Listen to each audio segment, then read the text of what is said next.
mezclaban con estos biomateriales, ¿sí? Nuevamente les digo, no descubrimos el hilo negro nosotros, nada más que aquí a lo mejor el sulfuro de cobre lo estaban depositando por un método físico, como tal. Y aquí lo que hicieron es algo muy parecido a lo que les platicaba ahorita. Hicieron pasar un gas como tal de amonio y obtuvieron una respuesta antes y después de toda la estructura como tal y vieron que era viable el desarrollo de este tipo de dispositivos. Esto es algo muy parecido, silicato en transductores como diuréticos. Pero se enfocaban mucho en la urea ureasa.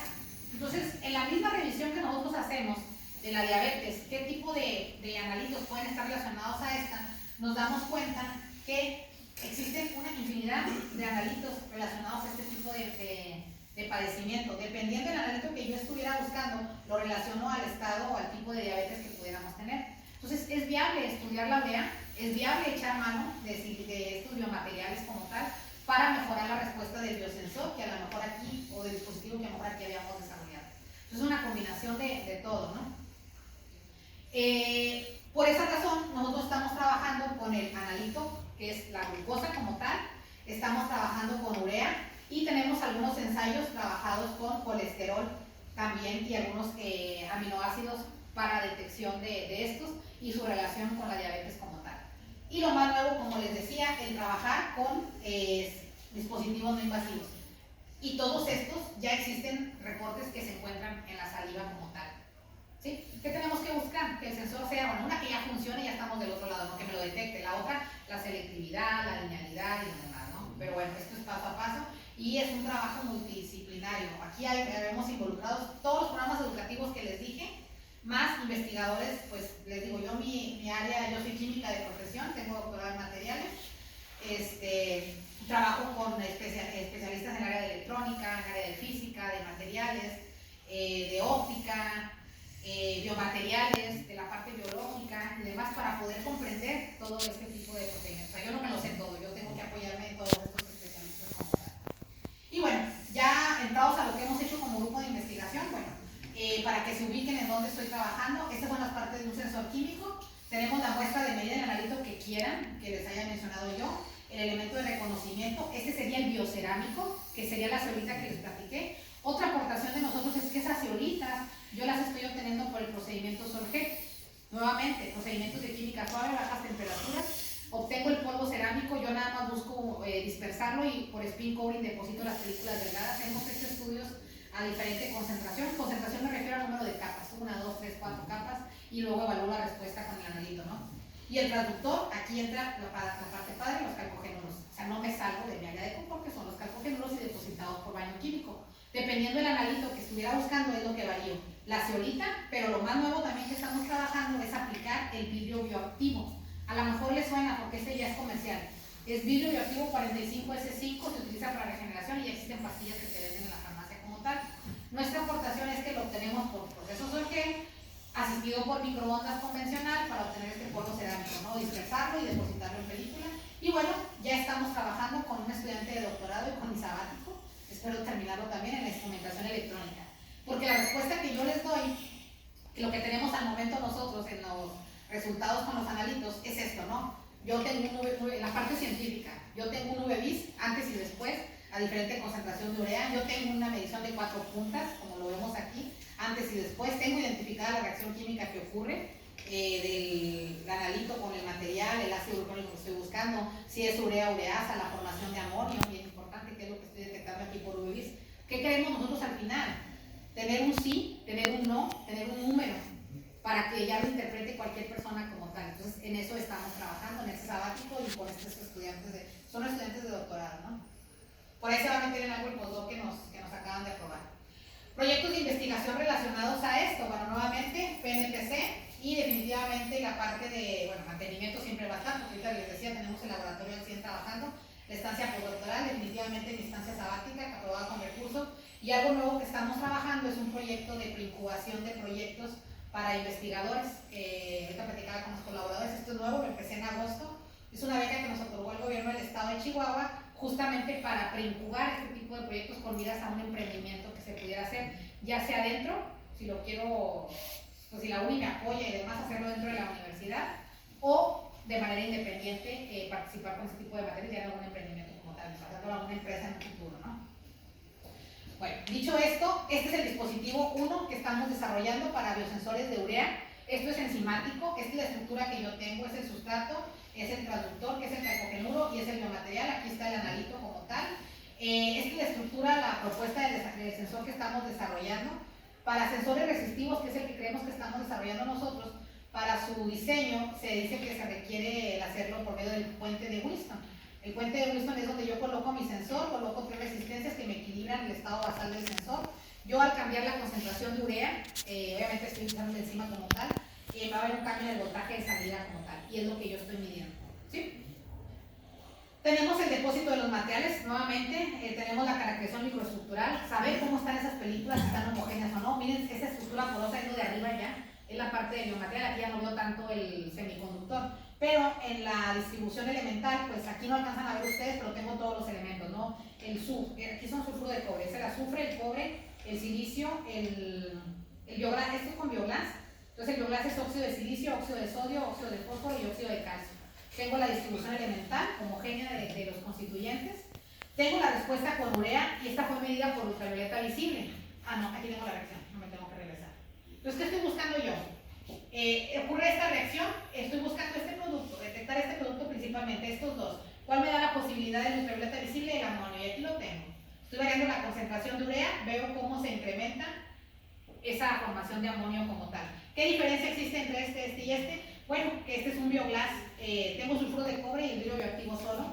Aquí tengo el vidrio bioactivo con nanopartículas de plata y aquí tengo el vidrio bioactivo con nanopartículas de óxido de titanio, con miras a hacer un biomaterial más biocompatible. Yo me imaginé en este proyecto el tener una bolsa en una hemodiálisis y que me esté dando un cambio de electricidad, y si va a estar en contacto con el cuerpo humano, tiene que ser biocompatible como tal. Estos dos materiales me suman hacia eso. En el transcurso de la investigación nos dimos cuenta que la plata y el óxido de titanio también me cambiaban o había una relación en la respuesta eléctrica. Y era obvio que lo iba a ver. ¿Quién es la plata? Es un material conductor. ¿Quién es el óxido de titanio? Es un material eléctrico. Entonces, por ahí fuimos también diseñando cómo nuestro sensor iba a ser más hacia resistivo o capacitivo como tal. Hicimos algo que estamos implementando, es una caracterización nueva eléctrica. No solamente nos estamos quedando con mediciones corriente-voltaje, estamos echando mano de lo que es la espectroscopía de impedancia, y con esto logramos descubrir el tipo de componente que tiene nuestro biosensor, que es nuestra componente resistiva predominante. Lo que estoy viendo aquí es el módulo de impedancia y la resistencia, nuevamente lo que ya vimos ahorita, al variar la concentración de urea. Esta incrementa. Este es un procesamiento que yo hago de los datos que son conocidos como gráficas cole-cole. Dependiendo la forma que tenga este gráfico, si es circular, si es semicircular, me va a decir si es componente resistiva o capacitiva. En este caso es más hacia componente resistiva. Esto es bien importante porque este mismo comportamiento yo lo obtuve, que ahorita por cuestión de tiempo no lo voy a mostrar, en biosensores de glucosa en saliva. Una pregunta que siempre nos hacen, bueno, ¿cómo la saliva va a intervenir en la respuesta eléctrica si son iones que van a estar presentes? Bueno, nuestra respuesta es que como nuestra componente resistiva es mínimo la aportación que van a tener esos iones, o sea, no me van a interferir como tal, gracias a esta caracterización que logramos hacer. ¿Sí? Entonces, eso lo vimos en glucosa. Luego ya vimos en las revisiones que también la urea va a estar presente en la saliva. Entonces, por ahí vamos por buen camino como tal. Esto fue respecto a determinación de urea. En determinación de glucosa hicimos algo similar. Nada más que aquí ya trabajamos con sustrato rígido o flexible. El flexible es PEN o PET. El transductor ya no es sulfuro de cobre, es sulfuro de zinc con cobre. El biocerámico es el mismo que les mostraba. Y bueno, aquí es la glucosa tal cual. Es un biosensor no enzimático. El pasado era enzimático, necesitaba la urea ureasa. Otra aportación que hicimos es que en el biocerámico, ahorita les decía que yo en otro le puse plata y óxido de titanio, pues dijimos, si yo ya sé que los calcogenuros sí ocurre una oxidación de la glucosa, vamos a reforzar los calcogenuros y al biocerámico le agregamos nanopartículas de sulfuro de níquel, que también obtuve yo por proceso de solución. Cuando yo observo la morfología, es la morfología del bioglas con nanopartículas de sulfuro de níquel, veo esa estructura nubosa, porosa y demás que me iba a favorecer, o lo que yo estaba buscando en la estructura del biosensor. Entonces, ¿qué medimos? Nuevamente, las mismas caracterizaciones que les decía. Aquí lo que estamos viendo es la concentración de glucosa variando el pH, primero para saber si las nanopartículas en ese bioglas me iban a favorecer la respuesta, y definitivamente lo hicieron, ¿no? Al aumentar la concentración de glucosa, disminuye el pH. ¿Por qué disminuye? Porque ¿cuál tengo en producto? El ácido glucónico. Entonces, hay un comportamiento esperado que teníamos, ¿no? En teoría como tal. Aquí la diferencia de este y en este fue la concentración que yo utilicé en el agente complejante para obtener las nanopartículas. Aquí fue .4, .6, creo que fue glicina, perdón. Y también en la morfología estas nanopartículas son más pequeñas que estas. Entonces optamos por esta nanopartícula porque aparte tenemos una linealidad, una sensibilidad mayor y un error de cero más adecuado a estas, ¿no? Entonces estas son las que depositamos aquí en la parte de la estructura de los materiales activos para prototipo de biosensor como tal. Nuevamente medimos por ultravioleta visible, nada más que aquí en ultravioleta visible no puedo yo ver el ácido glucónico como tal, a pesar de que es una reacción química también molecular. Yo más bien de manera indirecta obtuve una caracterización eléctrica, obtuve su espectro de absorbancia, transmitancia, procesé datos, calculé Van Gogh y veo cómo existe un efecto en incrementar el Van Gogh cuando yo pongo a interaccionar mis materiales con diferente concentración de glucosa. Quiere decir que se está haciendo más resistivo como tal el dispositivo. Hay una respuesta como tal, ¿no? Por medición de 4 puntas corroboramos esto, donde logramos ver que a mayor concentración la resistencia de hoja pues también aumenta, ¿no? Entonces hay una respuesta como tal. Otra cosa que observamos en este tipo de estructuras es que el material, cuando ya lo teníamos con la glucosa, lo lavábamos, lo esperábamos un tiempo y volvíamos a medir y regresaba a su estado basal. Y esto fue porque uno de los investigadores colaboradores me preguntó, oye, ¿y tu estructura va a ser reutilizable? Dijimos, no, pues no sé. Ah, bueno, pues vamos a ver si sí. Y es un simple lavado el que se hizo, y luego de esperar un tiempo y luego volver a medir y regresábamos a las mediciones como tal. Eso es respecto a los sensores. Y lo más nuevo, y les digo lo más nuevo porque esto apenas empecé a trabajar en enero, es aplicar materiales calcogénicos en dispositivos pizoeléctricos en recolección de energía. Nuevamente estoy trabajando aquí en la parte de con estudiantes de ingeniería biomédica, porque lo que queremos es recolección de energía biomecánica. No estamos buscando recolectar altas cantidades de energía. Y esto surgió cuando tuvimos apagones en Ciudad Juárez, que fue ahora en la pandemia y cuando hizo mucho frío también, que ya hubiéramos querido 5 minutos de cargar el celular, porque fueron, bueno, no sé qué les pasó a ustedes, pero ya fue estar todos los días sin energía eléctrica como tal, que teníamos que irnos a nuestro automóvil, prenderlo y cargar nuestro celular o demás, ¿no? Entonces dijimos, si con un mínimo esfuerzo y demás puedo yo cargar algún dispositivo, ¿por qué no hacerlo? Un colaborador que trabaja en el área de instrumentación, el doctor Rafael González Landaeta, él trabaja en instrumentación. Él hace todos este tipo de dispositivos, pero él compra todos los componentes. Resulta que todos esos componentes él se pone a explorar y dice, yo le invitaba a desnudar a los proyectos. Y me dice, oye Amanda, yo estoy comprando plata, yo estoy comprando tela de plata, estoy comprando PZT, estoy comprando tal, y ya en las revisiones que tanto me has hecho hacer, me he dado cuenta que algunos de tus materiales, ¿por qué no los empezamos a aplicar en esta instrumentación? Nuevamente, nos fuimos a las revisiones y demás y nos dimos cuenta que los calcogénuros son viables para este tipo de aplicaciones. ¿Qué características tienen que cumplir los materiales para presentar actividad pizoeléctrica que va a estar relacionada a la recolección de energía? Y como les digo, no estamos siendo ambiciosos, queremos energía biomecánica. Biomecánica me refiero a producida por el cuerpo, ¿no? Que al caminar, que al dormir. Un proyecto que desarrollamos, bueno, que desarrolló este investigador y que colaboró un poco fue un guante.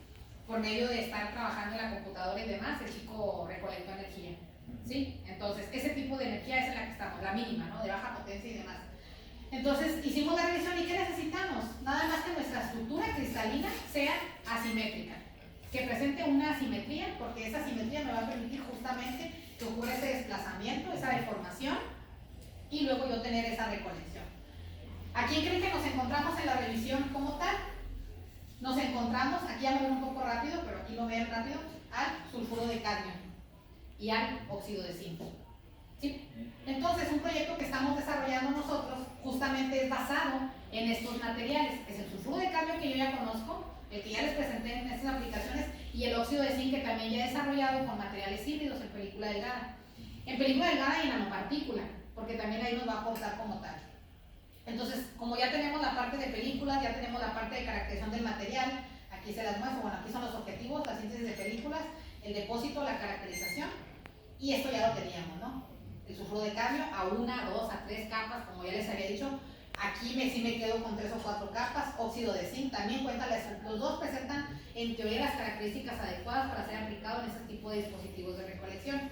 Cuento con la técnica de caracterización como tal, que es la técnica de espectroscopía de impedancia, y una muy importante y fundamental, que es la de microscopía de fuerza atómica, donde pueda medir yo la pisorespuesta del material. Ya encontramos el equipo, lo tiene CIMAP Chihuahua, y vamos a empezar a colaborar con ellos para obtener. ¿Ahí qué vamos a hacer? voy a aplicarle una fuerza al material, donde va pasando, va a ocurrir una deformación y me va a dar un voltaje. Por lo pronto yo voy a obtener una caracterización cualitativa, voy a obtener una imagen de qué le pasa al material, porque me dice el técnico, es que para mí es nuevo estos materiales en dispositivos piezoeléctricos. Dice, de principio yo te ofrezco una corrección cualitativa, pero si todo va bien y demás, o a lo mejor tú dopas los materiales con algún ferroeléctrico y demás, pudiéramos ya tener una corrección cuantitativa y yo pueda calcular la constante piezoeléctrica como tal del material, ¿sí? Pero bueno, en principio, bueno, vamos bien, los materiales. Y lo que sí logramos hacer con el estudiante, que esto fue algo que se nos ocurrió y fue en el laboratorio, fue someter el material. Aquí lo que van a ver es sulfuro de cadmio a 1, 2, 3 capas, con nanopartículas de sulfuro de cadmio para reforzarlo, sin tratamiento, con tratamiento. Lo que ven aquí nuevamente es sulfuro, óxido de zinc a 1, 2, 3 capas por sol gel y a 1, 2, 3 capas pero son nanopartículas en solución, sin tratamiento y con tratamiento. Entonces, ¿qué hicimos? Vamos a provocar una deformación mecánica del material. ¿Cómo lo hicimos? Con vibración ultrasónica. En el ultrasonido lo metimos las películas, las hicimos vibrar a 40 kHz y las medimos obviamente antes y después y vimos que definitivamente ocurre un cambio en el voltaje antes y después. Tanto en lo que fue más representativo en el óxido de zinc. ¿Qué notamos? Bueno, que mientras incrementa la concentración del material, vamos a verlo así, no como número de capas, concentración del material, este voltaje se incrementa, lo cual está relacionado a ese comportamiento piezoeléctrico, aunque no es la técnica adecuada, bueno, tengo una lucidación del material. Y lo mismo con el óxido de zinc. Es más representativo el óxido de zinc por el tipo de estructura cristalina que presenta el material. ¿Cuáles son las perspectivas para este proyecto? Bueno, acabar por separado los dos dispositivos, luego los vamos a juntar, los dos materiales, y vamos a llegar a esa caracterización fundamental que es el AFM como tal. Entonces es otro tipo de aplicación relacionado a energías, pero también a salud, el desarrollo de este tipo de dispositivos piezoeléctricos. Y bueno, ya finalmente conclusiones, bueno, pues que es viable el depósito de estos materiales activos que son estables, que es uno de los requerimientos en películas de gas, que sea químicamente y físicamente estable al entorno al que se va a someter. Y aquí el entorno pues es diverso, ¿no? Transistores, celdas, biosensores, dispositivos piezoeléctricos. Hemos logrado estudiar las propiedades, contamos con colaboraciones en universidades, centros nacionales como internacionales, pero también tenemos una independencia como tal en la propia institución poder desarrollar este tipo de dispositivos, diversificación en aplicaciones y bueno, este tipo de innovación nos ha permitido justamente la atracción del recurso humano y económico, el hacer atractivos los proyectos, una para los estudiantes, el realmente atender problemáticas, no inventar problemas, sino atender los que ya existen, y la atracción, bueno, nos da la atracción del recurso económico. Y bueno, pues todo esto se desarrolla aparte de las colaboraciones en el Laboratorio de Electrónica Flexible. Estamos dentro del edificio de ingenierías, fue creado en el 2016 y este es el Laboratorio de Electrónica Flexible. Contamos, la parte del centro es mesas de procesamiento de materiales, contamos con equipo de seguridad como son las campanas de extracción. En las mesas del centro pues se van a encontrar con parrillas, con vortex, con spinner, con deep coating, con el SILAT que está por acá. Esta parte es de caracterización de materiales, al fondo está el infrarrojo, está el UV-Vis. Acá tenemos, bueno, aquí no se ve, son los osciloscopios y en la mesa 1 tenemos de 4 puntas. Aquí no lo ven, el simulador por allá no nos cabe. Por acá está la tarja donde trabajamos. Los estudiantes pues se capacitan constantemente en los equipos. Los equipos han tenido mantenimiento gracias al apoyo de Infra que nos dio ahora en el 2019 y los estudiantes fueron los que dieron el mantenimiento. Bueno, llegó el técnico al mantenimiento, pero le dio una capacitación a los estudiantes para el manejo como tal. ¿Sí? Y bueno, pues tenemos disponibilidad para atender estancias de grado de investigación. Por convocatoria estoy de alta como investigador del FIN, CSPN y AMC, entre otras, movilidad de posgrado, prácticas profesionales, servicios sociales, estadías, entre otros. Y bueno, pues muchas gracias por su atención. ¿Tienen preguntas?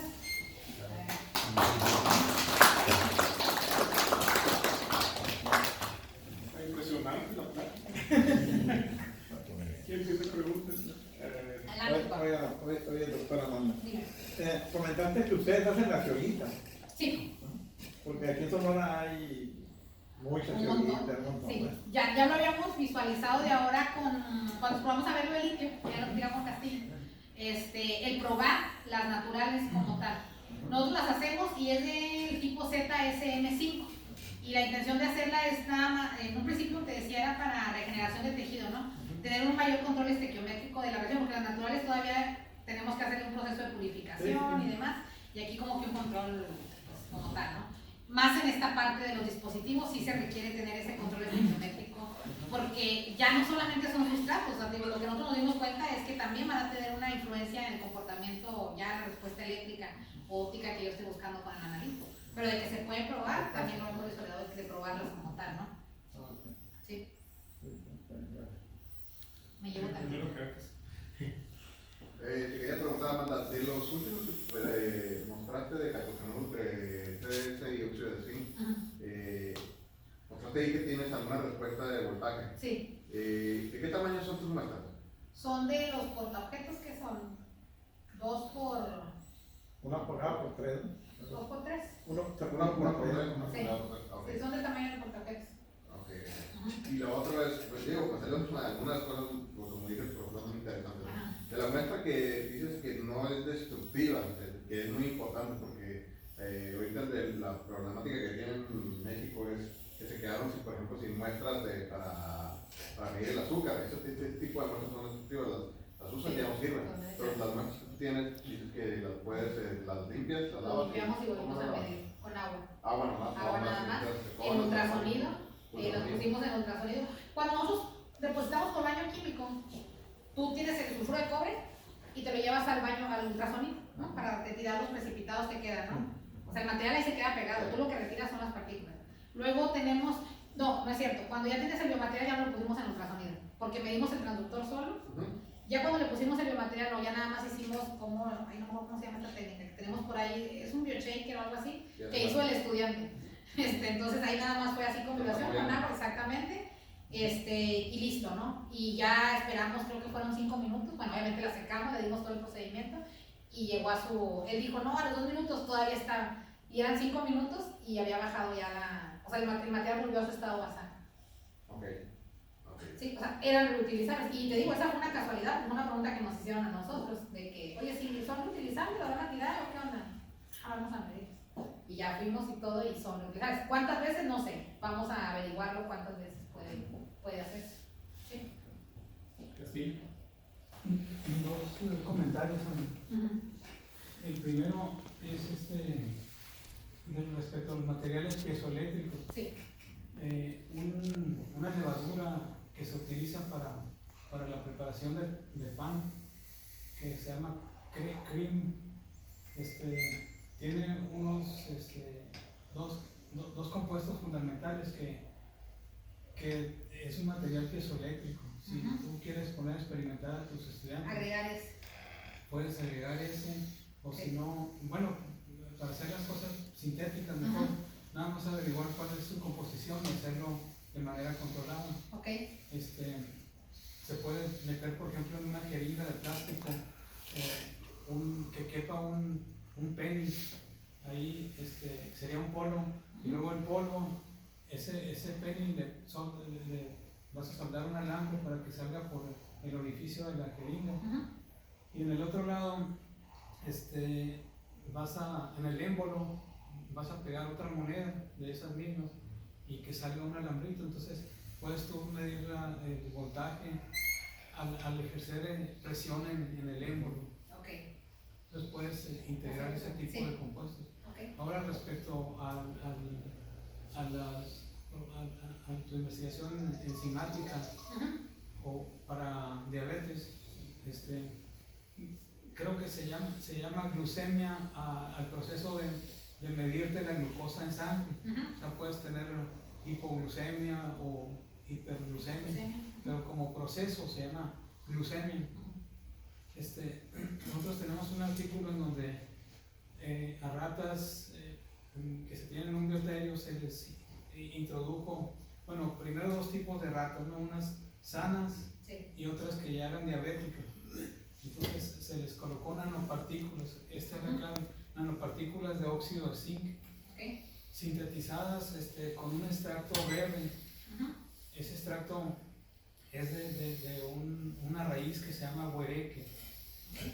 Entonces es como la jícama, pero no es comestible. Entonces con eso se hace el reductor para formar las nanopartículas de óxido de zinc, y se introdujeron intraperitonealmente, o sea, por aquí por la parte del abdomen, en vez de hacerlo intravenoso. Entonces se ve que el óxido de zinc en el formato de nanopartículas te estabiliza los niveles de glucosa en sangre. Entonces tal vez tú no quieres hacer ese tipo de experimentos, pero puedes hacer un composito de sulfuro de cobre, ¿verdad? con óxido de zinc y Sí, pues lo tenemos en material. Ajá. así es. Sí. Esos son comentarios, ¿no? Sí, ahorita que dices eso, recuerdo que también tenemos, bueno, este óxido de zinc nosotros lo sintetizamos, ¿sí? Por gel y lo usamos en película. Y las nanopartículas también nosotros las sintetizamos, pero olvidaba que tenemos nanopartículas de óxido de zinc que se han obtenido por medio de extracción de té verde, pero esto nos las provee la Universidad de Baja California, uno de los colaboradores.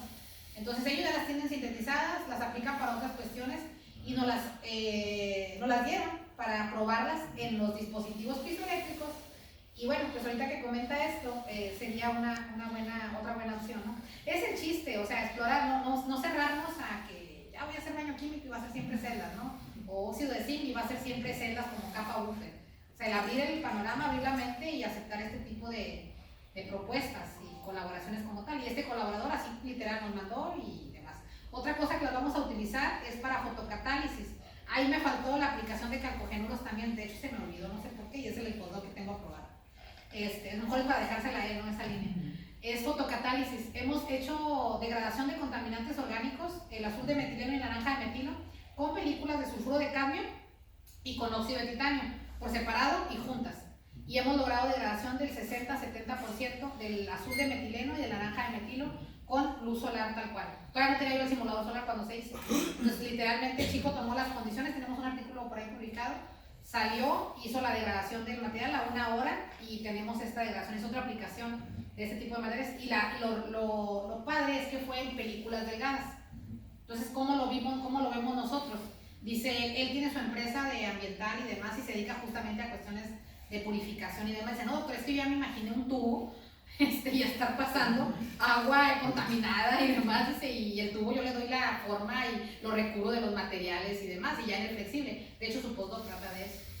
Entonces, es otra aplicación y se me pasó, no sé por qué, pero es fotocatálisis también. ¿Sí? No sé si tengan más preguntas. Eso que tú estás hablando, Amanda, Sí. la película se mancha con el color eso, cuando se limpia, se mancha. Ya esa sí ya se mancha y de hecho la tenemos caracterizada después. Sí tenemos el estudio, no está publicado ese artículo, pero como usted lo puedo compartir, qué pasó después de la contaminación y por eso nos quedamos con ese tiempo, porque fue el tiempo máximo de rendimiento de esa de la... Sí, sí, así no son utilizadas.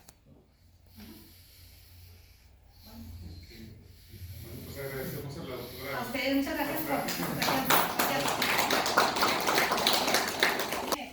Puedo decirles, uno de ellos es la página de Facebook del grupo y el otro es mi perfil en UACJ, como quiera que está la página. Aquí publicamos toda la discusión que hacemos de estas líneas de investigación, no solamente de calcogenuros, hay otras.